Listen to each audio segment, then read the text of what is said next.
G'day guys, we're speaking with guitarist Eric Jarrin of one of the pioneers of the deathcore genre, Despised Icon. Cheers for speaking with me, Eric. Thanks to you, man. So Beast, the album many thought you would never release, is coming out in just a few weeks. People are loving the couple of tracks that you've already put out there. You must be pretty pumped. Oh yeah, definitely. I mean, the response has been overwhelming so far.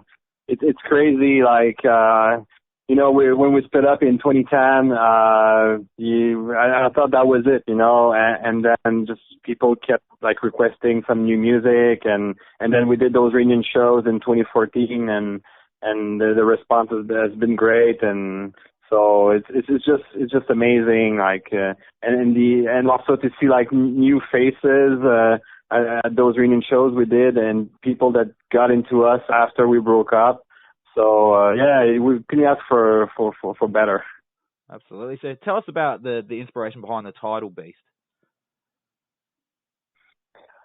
Well, what we did is like we got back together in 2014.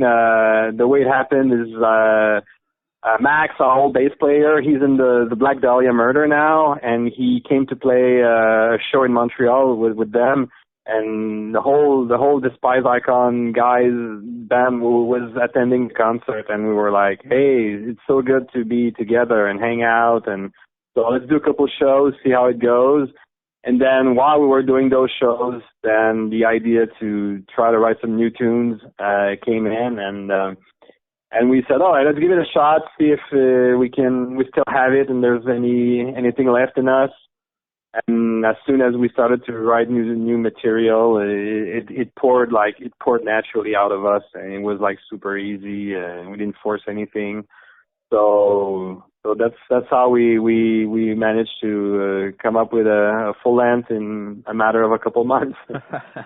So was there a pivotal moment? What made when you decided that we are going to focus on actually writing a new album now, or was it just a sort of a natural? You just enjoyed being back together, and it sort of naturally happened? I guess it kind of it happened pretty naturally. I mean, at first when we did those reunion shows in 2014, we didn't plan on putting the band back together and starting all over again, But like I said, the response has been just so overwhelming and so great that after those few headline North American shows we did in 2014, we said, okay. The common request we kept getting from fans and from people in the industry was, all right, we don't care if you're not touring everywhere all the time, but at least put out some new music. We're hungry for some new Despised Icon music. So we're like, all right, we'll give it a shot. And I guess the timing was right. Everyone was ready to invest in this project again, and it just happened. So given that it is your comeback album, did you feel any added pressure during the writing and recording process to make sure you delivered the goods? Actually, it's kind of weird, but not really, because, we've been around for quite a few years.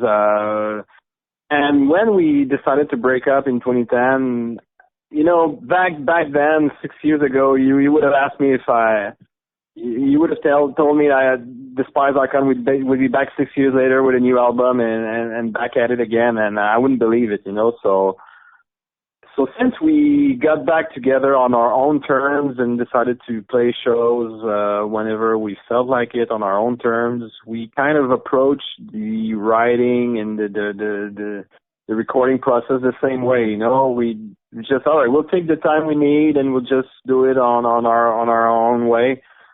And but at the same time, we were confident that it was just going to sound like us because we just used the same old ways of writing since the beginning, and we didn't change anything. We didn't try to reinvent ourselves or anything. Some of us has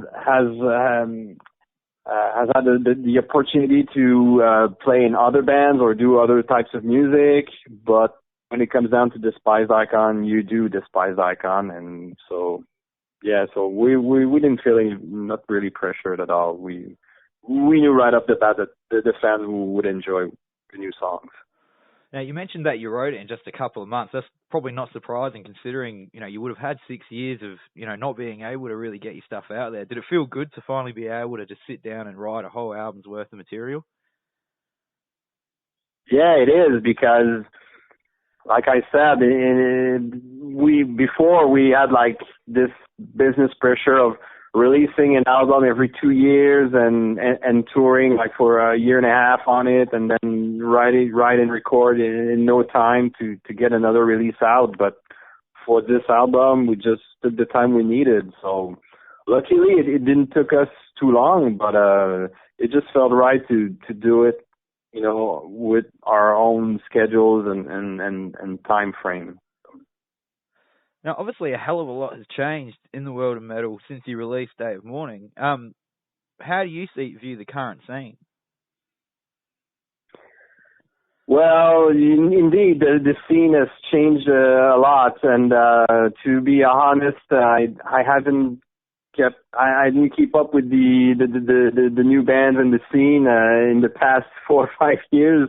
But when we just got back from a small European tour, we did the Impericon festivals in Europe, and to see all the bands that were on the bill. I mean, aside Hatebreed, which has been around for a long time and we've toured with in the past, all the other bands and the other acts were fairly like new bands for us, and also playing a different genre of metal. So yeah, it changed a lot. I guess it's just the normal way of the scene to evolve and shape into something different. Metal has been reinventing itself since its invention.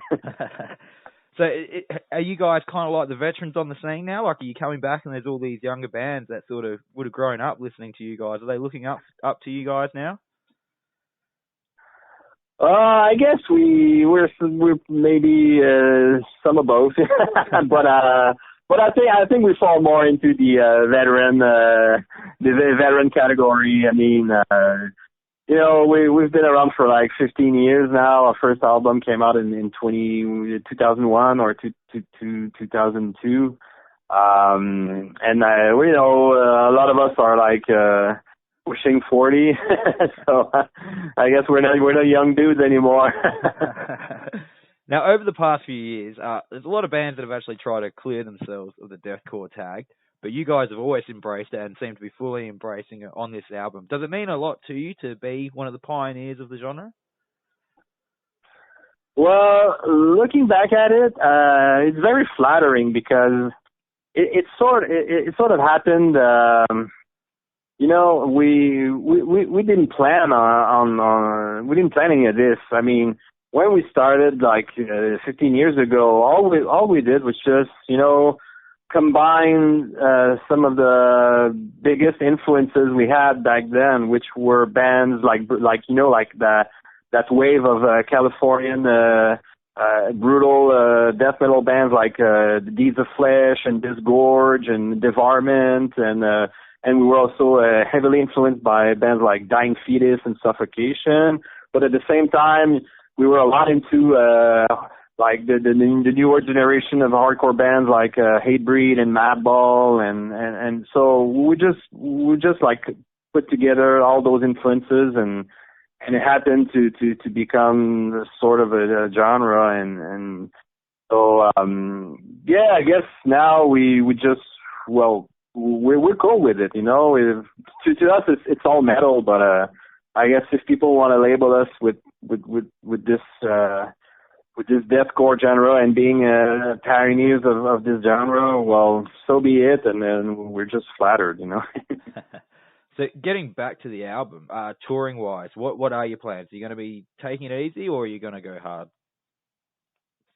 Yeah, we'll pretty much, like I said earlier, we'll do things on our own, and we'll take it easy. I mean, we love playing shows, we love going everywhere, but some of us started families and have careers back home. So we'll just try to compromise as much as we can and try to go everywhere, but it just might take some more time. And of course, we won't be able to be on the road full time. So if you ever see a Despised Icon show advertised in your city, you better show up because it might take a while before we have the chance to come back. Absolutely. All right, and just to finish up, what words of advice would you have for any young aspiring musicians out there? Well, just do your thing, and I mean, do it for the love of the music because that's just how it happened for us, We're just a bunch of kids in their early 20s, trying to having fun and play shows and create music and enjoy ourselves doing it. So, stay true to your roots and just do it for the love of the music and not for being successful or anything because it's hard and it's a lot of work and it takes a lot of efforts to get to the point where you can make a living out of it or something. So if you stay true and you do it for the good reasons, then the good stuff might happen to you. Well, Eric Jarrin, thank you very much for speaking with me, and good luck with the release of The Beast. Thank you. It's been a pleasure, and hopefully we'll get down in Australia someday very soon. The beast awakens, and I am with a lost mirage. Step back and a yes,